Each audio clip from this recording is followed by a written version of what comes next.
Subscribe करें और bell दबाएं ताकि कोई खबर रह न जाए।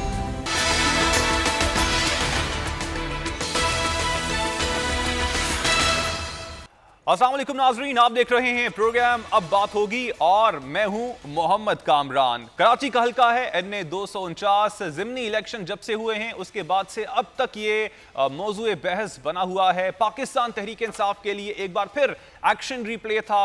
वही शर्मिंदगी पाकिस्तान तहरीक इंसाफ को उठानी पड़ रही है जो कि इससे पहले जितने भी ज़िमनी इंतखाब हुए हैं एक आध के अलावा उनमें उठानी पड़ी। और शर्मिंदगी की बात अगर पाकिस्तान तहरीक इंसाफ के लिए है, हैरानी की बात भी है, तो हैरानी की बात पाकिस्तान पीपल्स पार्टी के लिए भी थी कि जो कि 2018 में 6 नंबर पर मौजूद थी और अब वो ये इलेक्शन जीत जाती है। इस हवाले से भी बहुत सी बातें हो रही हैं कि ये कैसे मुमकिन हुआ, ऐसा क्या कर दिया था पाकिस्तान पीपल्स पार्टी ने इन 2.5-3 सालों में कि उनको 7,000 वोट भी नहीं पड़े थे ज़िमनी इलेक्शन में। जनरल इलेक्शन में 2018 में जो हुए थे वो फातेह करार पाती है ज़िमनी इलेक्शन में। और पाकिस्तान तहरीक इंसाफ ने क्या ऐसा कर दिया कि इतने वोट लेने वाली जमात, 35-36 हज़ार वोट लेने वाली जमात 2018 में अब 5वीं पोजीशन पर आ जाती है। कलअदम जमात भी इनसे ज्यादा वोट लेती है।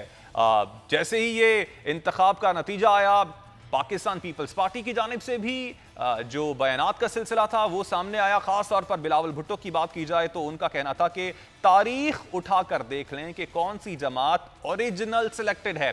दूसरी जानिब इन इंतखाबात को मरियम नवाज की जानिब से भी तनकीद का निशाना बनाया गया, बल्कि डस्का 2 तक कहा गया, जिसके जवाब भी पाकिस्तान पीपल्स पार्टी के चेयरमैन बिलावल भुट्टो ने दिए। एनी हाउ, इस हवाले से भी आज के प्रोग्राम में बात करेंगे। साथ साथ प्रोग्राम के दूसरे हिस्से में हम बात करेंगे कोरोना वायरस के हवाले से। तशवीशनाक खबरें आ रही हैं कोरोना वायरस के हवाले से, पाकिस्तान के हवाले से। ब्राजीलियन और साउथ अफ्रीकन वेरिएंट भी पाकिस्तान पहुंच चुका है और सबसे ज्यादा तशवीशनाक बात यह है कि वैक्सीन भी इन पर कुछ अमल नहीं करती है, कुछ इस पर रद्द अमल शो नहीं करती है। तो इस हवाले से भी आज के प्रोग्राम में बात करेंगे। साथ साथ हम बात करेंगे जो हमारे क्रिकेट है, क्रिकेट की दुनिया से भी खबर है, वो भी आज हम शामिल करेंगे। अच्छी खबरें आ रही हैं क्रिकेट के हवाले से भी।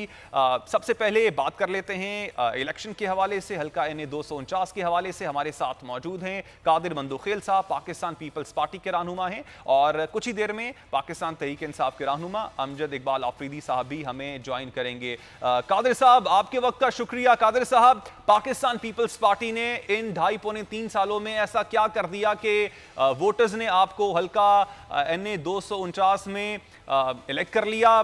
क्या पानी का जो मसला था, सबसे बड़ा मसला कहा जा रहा है इस हल्के के हवाले से, क्या वो आपने सॉल्व किया?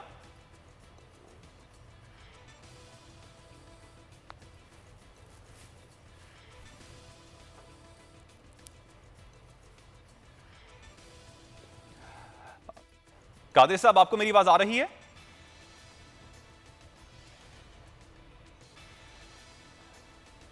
कादिर साहब से हमारा राब्ता मुनक़ता हो गया है। हल्का NA 249 है जिसके हवाले से बात कर रहे हैं। अब जो इस वक्त ताज़ा तरीन अपडेट्स हमारे पास मौसूल हो रही हैं वो ये हैं कि ज़िमनी इलेक्शन में नून लीगी उम्मीदवार जो मिफ्ता इस्माइल हैं, उन्होंने दोबारा गिनती की दरख्वास्त दी थी जो कि इलेक्शन कमीशन ने अब मंजूर कर ली है। और चीफ इलेक्शन कमिश्नर की सरबराही में इलेक्शन कमीशन 4 मई को इस हवाले से समाअत करेगा और नताइज मुरतब करने पर अब पाबंदी आयद कर दी गई है। लेकिन सवाल जो सबसे बड़ा पैदा होता है वो यही होता है कि ऐसा क्या हुआ है इस इंतखाबात में कि पाकिस्तान पीपल्स पार्टी जो कि 6 नंबर पर मौजूद थी वो अब पहले नंबर पर मौजूद है और ये इंतखाब जीत चुकी है। कादिर मंदोखेल साहब ने हमें ज्वाइन किया है, बहुत शुक्रिया कादिर साहब आपके वक्त का। कादिर साहब, जो बेसिक सवाल इस वक्त हर कोई उठा रहा है वो यही है कि पाकिस्तान पीपल्स पार्टी ने ऐसा क्या कर दिया है इन 2.5-3 सालों में कि वो फातेह ठहरी है। पानी के मसाइल हैं जो कि इस हल्के को दरपेश थे और अभी तक मौजूद हैं। जो बेसिक मसला था पानी का वो अभी भी मौजूद है। तो पाकिस्तान पीपल्स पार्टी ने ऐसा क्या किया है कि आप कामयाब हो गए? जी, मुझे सवाल कर रहे हैं? जी कादिर साहब। देखिए, पहली बात तो ये है कि पिछले इलेक्शन से पहले ये मेरा हल्का नहीं था।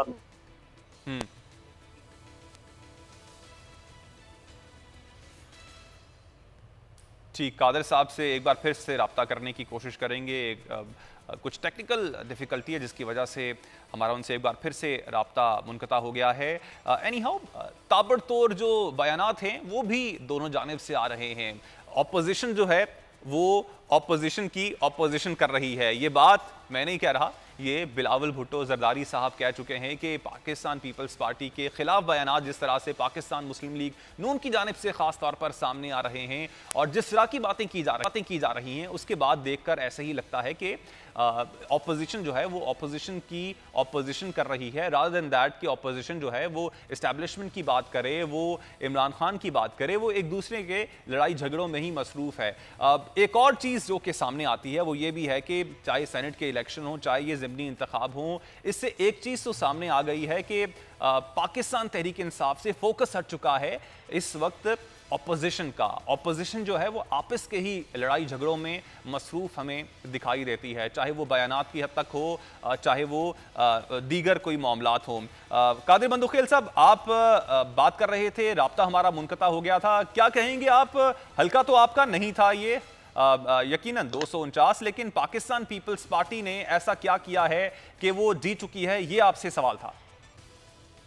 जी, यकीनन आप ये चीज़ भी सवाल है, और फिर अगर आप पीपल्स पार्टी के सामने सवाल रख रहे हो तो फिर पीटीआई के सामने करो कि जो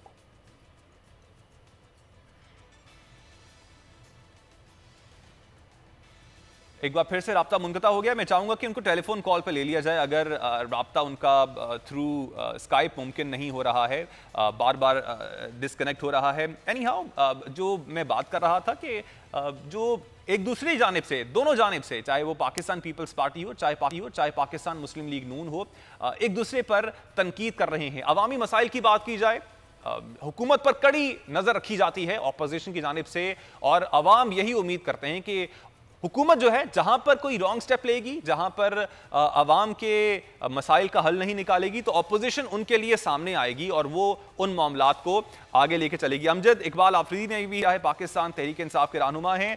इकबाल आफरीदी साहब, हुआ क्या पाकिस्तान तहरीक इंसाफ के साथ इन ज़िमनी इंतखाबात में? किधर आप लोग 35-36 हज़ार वोट लिए आप लोगों ने जनरल इलेक्शन में, और अब ज़िमनी इलेक्शन में आप 5वीं पोजीशन पर आ गए।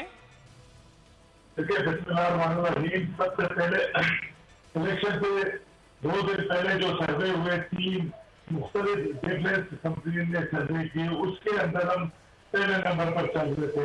उसके बाद इलेक्शन डे पे ऐसा क्या हो गया जिसकी वजह से हमें पहले से कहा कि 5वें नंबर पर सबसे पॉपुलर पार्टी इस पूरे हल्के की पीटीआई थी। लोगों का फीडबैक बहुत अच्छा था, लोग आवाम हमारे साथ खड़ी थी। फिर उसके बाद आखिरी में होता क्या है कि इलेक्शन डे पूरा मैनेज जो पीपल्स पार्टी का पूरा मैनेज किया, और जो जमाते भी थे उन्होंने, क्योंकि ये आरओ का, प्रिजाइडिंग ऑफिसर का और डीआरओ का, डीसी का और एसएसपी की हमारी इसमें मुलविस है। इन सब ने पूरा इलेक्शन मैनेज किया, इलेक्शन मैनेज करके जो प्रिजाइडिंग के साथ, क्योंकि मेरे साथ तकरीबन 2 से 3 प्रिजाइडिंग ऑफिसर ने राब्ता किया, उन्होंने कहा कि आप हमें बताएं बुके चाहिए, किस तरह से इलेक्शन मैनेज कर रहे हैं इलेक्शन से। हमने ये गलती की इस पर कि हमने प्रिजाइडिंग ऑफिसर के साथ बातचीत नहीं की, खरीदे नहीं, अपनी मर्जी के लिए गए। अच्छा, अब 95% एजुकेशन डिपार्टमेंट से प्रिजाइडिंग ऑफिसर, वो सेक्रेटरी साहब ने खुद मैनेज करके वो तस्वीर भी सोशल मीडिया पर चल रही है, वो उसने खुद लगाए। अच्छा, हमारे वर्कर जिन लोगों को अंदर लेकर के वोट करवाने के लिए, जहां हमने 40 से 50 वोट करवाए, वहां से रिजल्ट लेकर 5-6 वोट बाकी कहाँ गए। और जो इलेक्शन तकरीबन 8 से 10 घंटे जिसका रिजल्ट होगा गया, तो उस वक्त क्या खिचड़ी पकड़ी थी, ये आवाम के सामने लाई जाए। ठीक, मैं 3 इलेक्शन लड़ चुका हूँ। आफरीदी साहब, आपने कहा कि अवाम आपके साथ खड़ी थी। अब यहाँ पर सवाल ये उठता है कि अवाम आपके साथ, आपको ऐसा क्यों लगता है कि खड़ी थी? क्योंकि एक जो बहुत बड़ा सवाल उठाया जाता है वो आपके फैसल वावडा साहब पे उठाया जाता है कि इलेक्शन जीतने के बाद वो इलाके में उन्होंने दौरा तक नहीं किया, वजीर रहे, पानी के वजीर रहे, इसके बावजूद पानी तक यहाँ पर फराहम नहीं किया। तो अवाम को तो आपसे बहुत सारे मसाइल थे, आपके खिलाफ थे, इसलिए आपको वोट नहीं किया। मैं पैसा देखे, ये असल में 20 साल की जो सफाई थी पहले, हमने 2-2.5 साल में वजीर आजम साहब के फंड से काम हुए थे। मगर ये जो सफाई थी ना 20 साल की, वो 2.5 साल में पूरी है। 2.5 साल इतने फंड नहीं थे कि वो 40 से 50 करोड़ के फंड में हम ये 20 साल का खर्च उसमें निकाल देते या छुपा देते, ऐसा नहीं था। मगर मैं आप से ये रिक्वेस्ट कर रहा हूँ, 3 सर्वे हुए, मुख्तलिफ पार्टियां थी, आज भी तो एक सर्वे कराया जाए इस पूरे हल्के के अंदर या दोबारा इलेक्शन पर लेकर जाया जाए। आपके सामने आ जाएगा कि अगर ये पूरा फिक्स मैच था, एक पार्टी 5वें नंबर पर आई, 6ठे नंबर पर पिछले इलेक्शन में।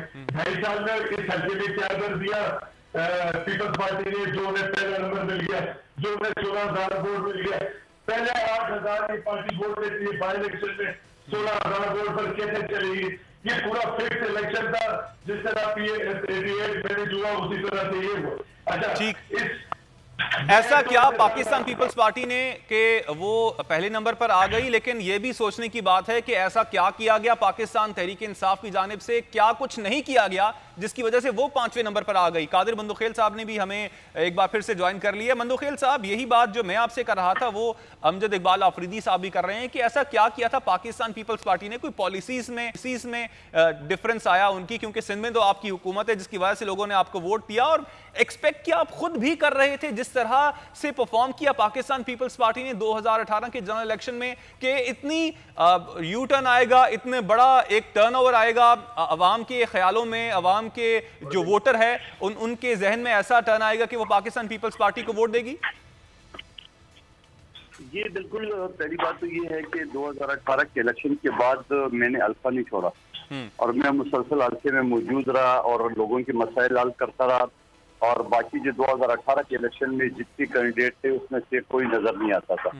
पहली बुनियादी बात। दूसरी बात ये कि उस हल्के में न हमारा MPA न हमारा MNA, 11 यूनियन काउंसिल में हमारा सिर्फ एक यूसी नाजिम था। तो हमने सूबाई हुकूमत से दरख्वास्त करके हमने पिछले 2.5 साल में लगभग 2 अरब रुपए के तरक्याती काम किए। इसमें खैबर चौक से लेकर नादम बाईपास रोड शामिल है, A25 का रोड शामिल है, फुटबॉल ग्राउंड का रोड, और फिर उसके अलावा जो सीवरेज और पानी के, और इसके साथ साथ हमने ये किया 2 हॉस्पिटल हमने बनाया। जो दिल का हॉस्पिटल तकरीबन 90% मुकम्मल हो चुका है, और जनरल हॉस्पिटल दाऊद रोड पे वो भी तकरीबन मुकम्मल हो चुका है। और साथ साथ पिछले इलेक्शन से पहले कुछ महीने पहले बिलावल साहब ने 42 करोड़ का पानी। कादिर साहब हमारे साथ ही मौजूद रहिएगा। अमजद इकबाल आफरीदी साहब, क्या आप नहीं समझते हैं कि ये शिकस्त नविश्ता दीवार थी? जिस तरह डस्का का इलेक्शन में पाकिस्तान तहरीक इंसाफ नहीं जीत सकी, चाहे वो नौशेरा के इलेक्शन हो उसमें भी जीत नहीं सकी, दीगर भी जो एक आध ज़िमनी इलेक्शन के अलावा तमाम ज़िमनी इलेक्शन जो हारती जा रही है पाकिस्तान तहरीक इंसाफ, तो क्या ये बात आप नहीं समझते कि ये अवाम की जानिब से आपको मैसेज है कि जिस तरह की परफॉर्मेंस ओवरऑल पाकिस्तान में पाकिस्तान तहरीक इंसाफ की हुकूमत की है, तो ये मैसेज दिया जा रहा है अवाम की जानिब से आपको? अच्छा देखिए, बात सुने, इन्होंने जो बातें की है ना ही इन्होंने अमराज कल्ब का हॉस्पिटल ऑन किया है, ना ही इन्होंने वो छानी हॉस्पिटल ऑन किया है। 2.5 साल ये यहाँ रहे भी नहीं है, ना कोई मसाइल पे काम किया। आखिरी 20 दिन इन्होंने काम किया हल्के के अंदर। हमने भी कहा रोडे बनाए, सेवरेज बनाए, सब कुछ। 14 साल बाद इस हल्के के रमज़ान का महीना ये एक्सपोज हो जाएंगे, मेरे भाई जो बातें कर रहे हैं। दूसरा, हमारा इनके साथ मुकाबला था ही नहीं। हमारा PTI वर्सेस नून लीग वर्सेस TLP, हम 3 जमातों का मुकाबला था। ये तो मुकाबले में थे ही नहीं। पूरा इलेक्शन मैनेज हुआ है, तो यहाँ के 3,50,000 से ज़्यादा वोटर्स के साथ खुलवाड़ हुआ गया है। ये बेईमानी हुई है, किसी ने इनको वोट नहीं दिया। इनके कैंप की सूरत हाल देखे, मैं तमाम पोलिंग स्टेशन पर गया हूँ, कोई इनके कैंप पर नहीं था। जहाँ पर हमारे वोटर गए वोट डालने, वहाँ से वोट इनके निकल रहे हैं। ये तो समझ से बाहर है। पूरा इलेक्शन मैनेज हुआ है। जब प्रिजाइडिंग ऑफिसर मुझे कह रहे हैं कि आप हमें खरीदें, तो इन्होंने क्या तबाही की होगी जिन्होंने वो प्रिजाइडिंग ऑफिसर लगाए थे। आफरीदी साहब, एक बड़ी बात आप कर रहे हैं, क्या कोई इस हवाले से आपके पास सबूत भी है? जी जी सईद गनी साहब प्रिजाइडिंग से साइन कराते हुए आपको तस्वीरों पे सबके सामने है। एजुकेशन डिपार्टमेंट उनका है, उन्होंने तमाम लोगों को वहाँ पे ड्यूटियाँ लगाई थी, आपने ये काम कर रहे हैं। अगर फ्रांसिक रिपोर्ट इसकी मंगा ली जाए, इस पर ये काम हो जाए, मैं आपको हल्फन और चैलेंज से कहता हूँ इसमें पीपल्स पार्टी की अगर धांधली ना निकले तो मैं इलेक्शन लड़ना छोड़ दूंगा। इससे बड़ी क्या बात करूं। ये टोटल बेईमानी हुई है यहाँ के हल्के के लोगों के साथ, उनका मैंडेट चुराया गया है और पीपल्स पार्टी ने प्री पोल रिगिंग की है, बाकी जमातों ने भी की है उनके साथ, उनके भी प्रिजाइडिंग लगे हुए थे, मगर ये पूरा इलेक्शन रिग हुआ है। देखे पूरे सोशल मीडिया पे ये कौन सा इलेक्शन था। एक वोटर अंदर जाता है, जाके अंगूठा लगाता है, तस्वीर लेता है, लेकर सोशल मीडिया पर चढ़ा देता है। आधे से ज्यादा वोटर ने तो सोशल मीडिया पर तस्वीरें चढ़ाई हुई है। ये कौन सा खुलवाड़ था, कौन सा मजाक था। इलेक्शन कमीशन टोटल फेल हो चुका है। मैं 3 इलेक्शन लड़ा हूं, ये निज़ाम ही समझ से बाहर है। आप प्रिजाइडिंग मर्जी के लगाते हो, वो खरीदे हुए होते, वो अपनी मर्जी से रिजल्ट बनाते, वो कहीं स्याही ज्यादा करके वो वोट को रिजेक्ट कर देते हैं, कहीं अपनी मर्जी से 3-4 वोट डलवा देते हैं। ठीक, कहीं अपनी आपका पॉइंट अगर ये तमाम बातें आपकी मैं कादिर मंदोखेल के सामने रखना चाहूंगा। मंदोखेल साहब, अफरीदी साहब तो ये कहते हैं कि आप कोई 2, 2.5, 3 साल से यहां पर मौजूद नहीं थे, 20 दिन पहले आप इस हल्के में आए हैं, और साथ साथ वो कहते हैं कि प्रिजाइडिंग ऑफिसर्स को खरीदा गया है। प्रिजाइडिंग अफसर को अगर खरीदा गया तो ये मुझे एक कंप्लेन बता सकते हैं जो उन्होंने पूरे दिन में जमा किया वहाँ पे। नंबर 1 बात।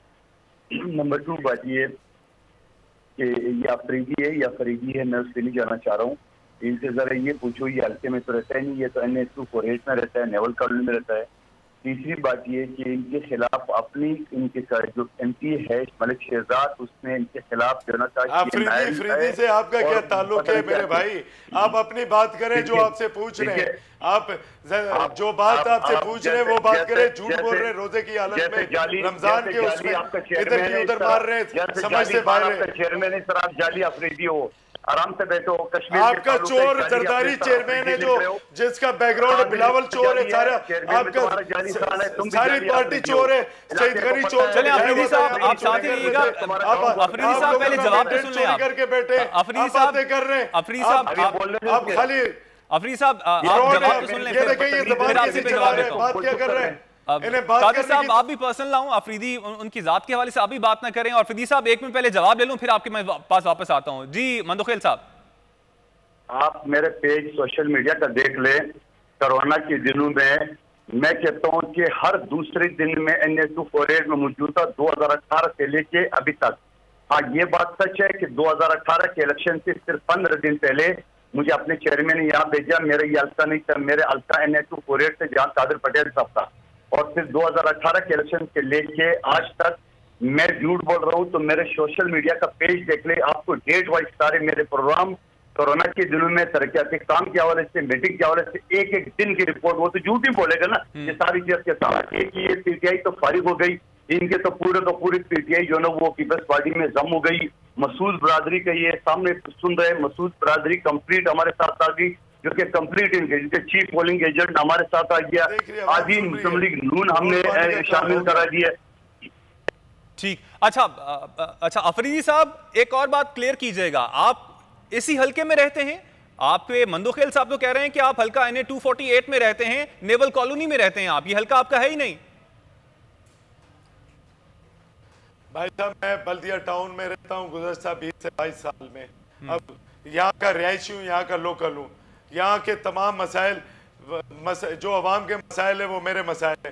नेवल कॉलोनी मेरी UC इस हल्के 249 में आती है, मेरी UC के 3 वार्ड यहाँ पर आते हैं। पिछले इलेक्शन में 248 के PS 112 से लड़ा हूँ और मैं यहाँ का मेरे लोग बिजली पानी हमारी एक लाइन से पानी आता है, बिजली हमारी कटी, हर चीज कटी है। ये देखिए बात घुमाना खाली, इन्होंने कहा हमने ये हॉस्पिटल बना दिए, ये कर दिए 2.5 साल। चलिए सर, इन्होंने कुछ नहीं किया। पिछले 2.5 सालों में पाकिस्तान तहरीक इंसाफ के रहनुमा यहाँ पर इलेक्ट हुए थे, फैसल वावडा साहब। फैसल वावडा ने 2.5 सालों में ऐसा क्या किया कि अवाम उनको वोट देते, वो भी आप जरा बता दें, क्योंकि मिनिस्ट्री रही उनके पास पानी की भी, और पानी यहां पर जिनका वादा किया था, बहुत से वादों के साथ साथ जब 2018 में इलेक्शन में गए थे फैसल वावडा साहब, तो उन्होंने पानी लाने का यहां पे वादा किया था। क्या पानी यहां पर पहुंच चुका है?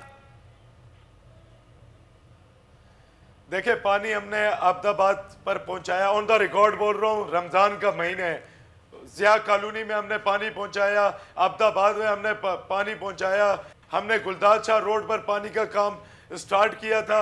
ये हमारे जो 40 से 50 करोड़ के फंड थे, हम 19 पंपिंग स्टेशन पर काम कर रहे थे, हम नवाब कॉलोनी में पानी लेकर गए, हमने कोशिश की, काम कर रहे थे, और इन्होंने ये गुज़श्ता 20 दिन में काम स्टार्ट किए। मेरा आपसे एक सवाल है, पूरा हल्का देख रहे थे कि रमज़ान का महीना है, क्या ये सिस्टम मुतमईन है? इलेक्शन कमीशन जो इलेक्शन करा रहा है, मैं 3 इलेक्शन लड़ चुका हूँ, जिसकी मर्जी आती है, जिस प्रेसिडेंट को खरीद कर आरओ अपनी मर्जी से ड्रामेबाजी करता है, हुकूमत अपनी मर्जी के आरओ, और सर ये वही आरओ हैं जो कि 2018 में पाकिस्तान तहरीक इंसाफ के साथ मौजूद थे, और पाकिस्तान तहरीक इंसाफ इन्हीं आरओ के जरिए ही तो वो यही तमाम चीजें 2018 में भी हुई थी। तो इन पे तो आप ना ही इन पे कंप्लेन करें कि ये चीजें जो हैं ये अभी आपके हल्के के साथ हुई हैं। हमने आवाज उठाई थी, ये क्यों नहीं सुने? 2013 में हमने आवाज उठाई थी, ये क्यों नहीं इसको हम इलेक्ट्रोल रूल पर लेकर आए? क्यों हुकूमत ने काम नहीं किया उस पर? हम 4 हलकों के लिए धरना किया था 126 दिन का, क्यों नहीं हमसे बैठकर बात हुई? क्यों इसको चेंज नहीं किया? फिर 2018 में हमसे धांधली हुई, हमारी सीटें ज्यादा थी, हमें कम दी गई, और पूरा मैनेज हुआ था इसी तरह से, ईसीपी ने मैनेज किया था इलेक्शन, और आज वही हमारे साथ हो रहा है। जिस तरह से डस्का में हुआ, इलेक्शन कमीशन इनके लोग बिठाए जाते हैं, ये इन्होंने नौकरियों पर लगाए हुए हैं। जिस मुल्क के अंदर बेजमीर लोग मौजूद हों, जिस मुल्क के अंदर लोग अपना जमीर बेच के बैठे हों, उस मुल्क के लोगों के साथ इसी तरह से खुलवाड़ किया जाता है। मेरे से अच्छी कैंपेन किसी ने नहीं की, मैं हर इलाके में सर आपसे अच्छी अगर कैंपेन किसी ने नहीं की तो टीएलपी जो कि कलअदम जमात थी उन्होंने भी आपसे ज्यादा वोट ले लिए हुए थे, इन्हें जूते लग रहे थे इलाकों के अंदर। कोई आपने मिफ्ता इस्माइल साहब को भी देखा, आपने दूसरों उसको भी देखा, इन्हें कोई पूछ नहीं रहा था।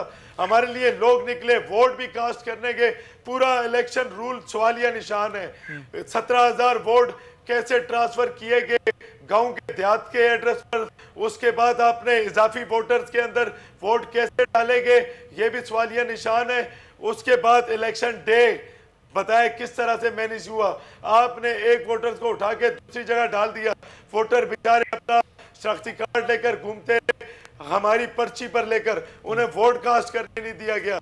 तो ये तमाम चीजें, ये इलेक्शन कमीशन इसके लिए तैयार है, हर हद तक जाएंगे इंशाल्लाह। ठीक, आपका पॉइंट आ गया। कादिर मंदोखेल साहब, एक और बात जो की जा रही है अब वो है इंतखाबी इस्लाहात के हवाले से। अब जो कुछ भी इस वक्त हो चुका है, खैर अब इलेक्शन कमीशन के पास अब गई हैं, 4 मई तक ये फैसला हो भी जाएगा, मुरतब करने पर नताइज को पाबंदी भी है। लेकिन जो इस वक्त जितनी बातें हो रही हैं वो अगर इलेक्शन रिफॉर्म्स हो गए होते तो आपकी नज़र में क्या वो बातें इस वक्त करने की किसी में जुर्रत ना होती? क्या ऐसा ही है? और आगे अगर हुकूमत की जानिब से इलेक्शन रिफॉर्म्स की जानिब जाया जाता है तो क्या पाकिस्तान पीपल्स पार्टी इसका साथ देगी?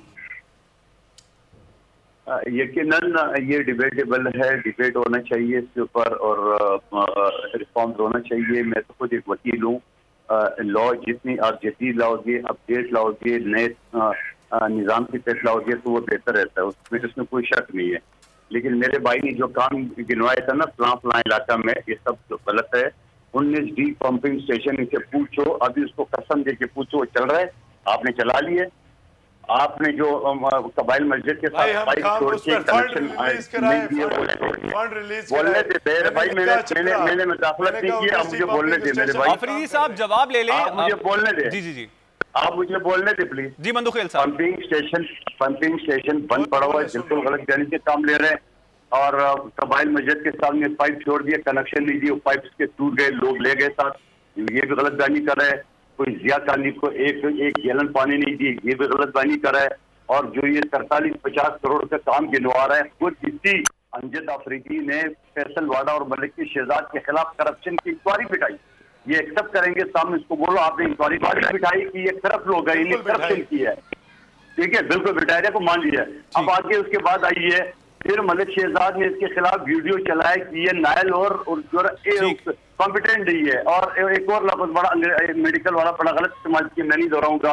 अब सवाल ये है कि ये पार्ट पे आने वाला बंदा इतने शोर कर रहा है, तो फिर मुफ्ता इस्माइल और फिर वो TLP का तो कसूर ही नहीं है, 5वें नंबर पे आने वाला है। इसमें पूरा तहरीक इंसाफ की आपने वीडियो देखी। आपके अलावा ना वैसे पाकिस्तान पीपल्स पार्टी के अलावा हर कोई इस इलेक्शन पर क्वेश्चन मार्क लगा रहा है। एनी हाउ मुझे नेक्स्ट सेगमेंट की जाने बढ़ना है। बहुत शुक्रिया कादिर मंदुखेल साहब आपके वक्त का।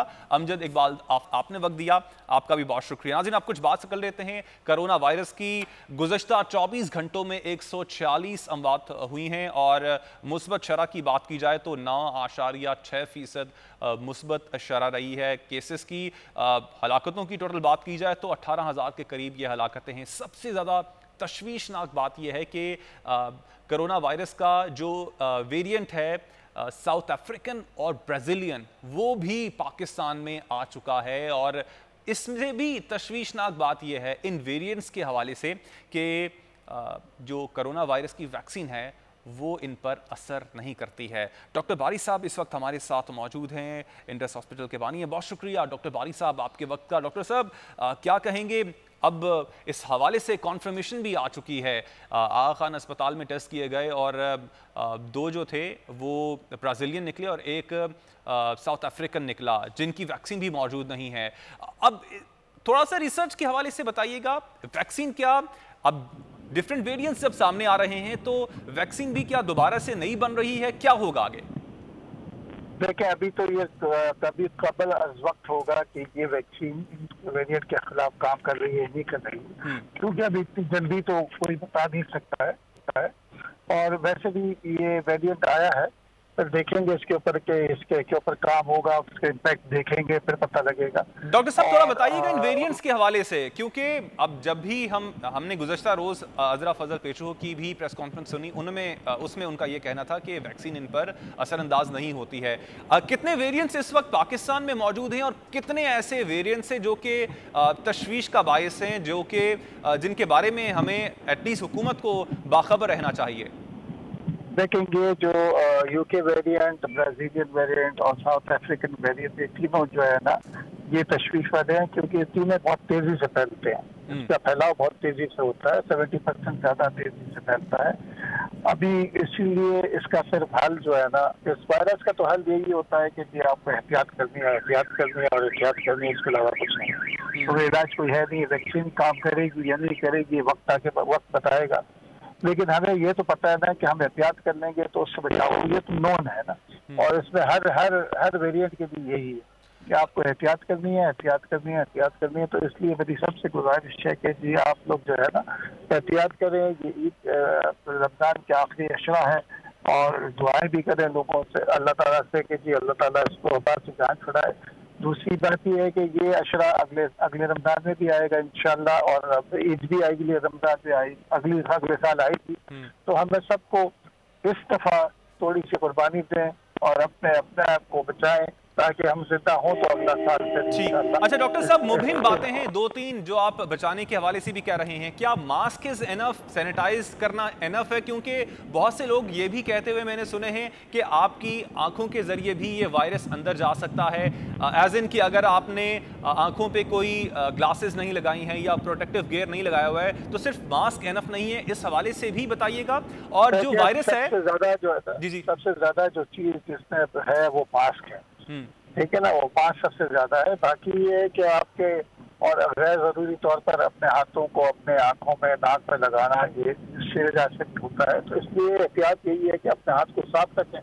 हाथों को साफ रखेंगे तो ये चीज नहीं होगी। जहाँ पर और जो है ना जो रश वाले इलाके हैं, हुजूम में जाने से परहेज करें, और क्योंकि वहाँ पर ज्यादा प्रोबेबिलिटी हो जाती है। और इस वायरस की ये जो तीनों वेरिएंट्स जो है, इसकी एक खास बात थी कि पहले तो वायरस था वो एक खानदान में किसी को हुआ, उसको अपना आइसोलेट कर दिया और बाकियों ने एहतियात कर दी तो बच गया। लेकिन ये वायरस कभी भी कहीं जाते हैं तो ये बहुत जल्दी लगता है एक दूसरे से।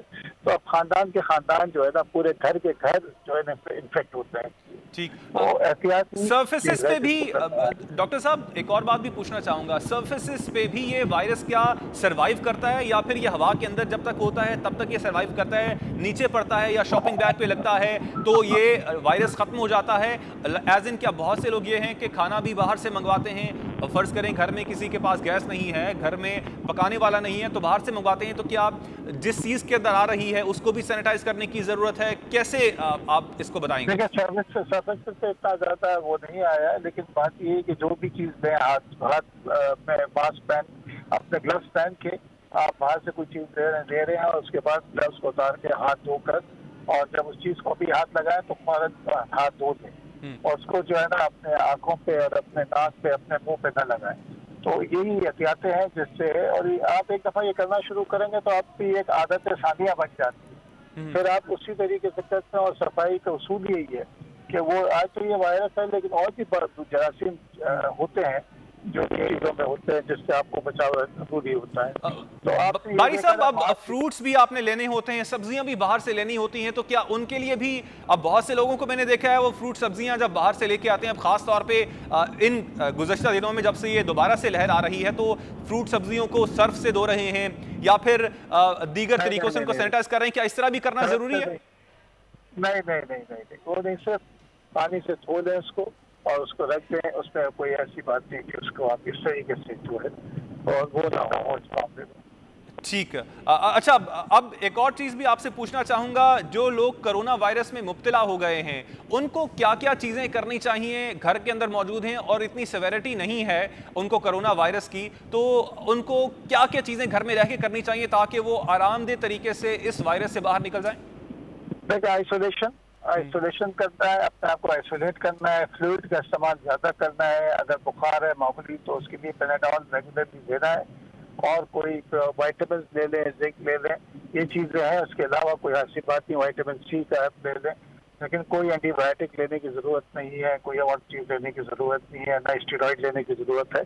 जब अगर थोड़ी सी और अपनी जो सिचुएशन है उसको मॉनिटर करें और अपनी ब्रीदिंग एक्सरसाइज करें, लंबे लंबे सांस लेके रोकें और उसको निकालें, तो ताकि आप अगला खुदा ना करते हैं तो आप पहले से तैयार हों उसके। ठीक, बहुत शुक्रिया डॉक्टर बारी साहब आपके वक्त का। इस प्रोग्राम के होस्ट फैसल अजीज़ ख़ान भी कोरोना वायरस में मुब्तला हैं, तो उनके लिए भी बहुत सी दुआएं हैं कि अल्लाह ताला ना सिर्फ उन्हें सेहतयाबी अता करे, बल्कि दुनिया में जितने भी बीमार लोग हैं, चाहे वो कोरोना वायरस की वजह से बीमार हैं या फिर दीगर बीमारियों में मुब्तला हैं, अल्लाह ताला उन्हें सेहतयाबी अता फरमाए। नाज़रीन, उम्मीद करते हैं कि आज का प्रोग्राम आपको पसंद आया होगा। मुझे मोहम्मद कामरान को आज के प्रोग्राम से दीजिएगा इजाज़त। अल्लाह निगहबान।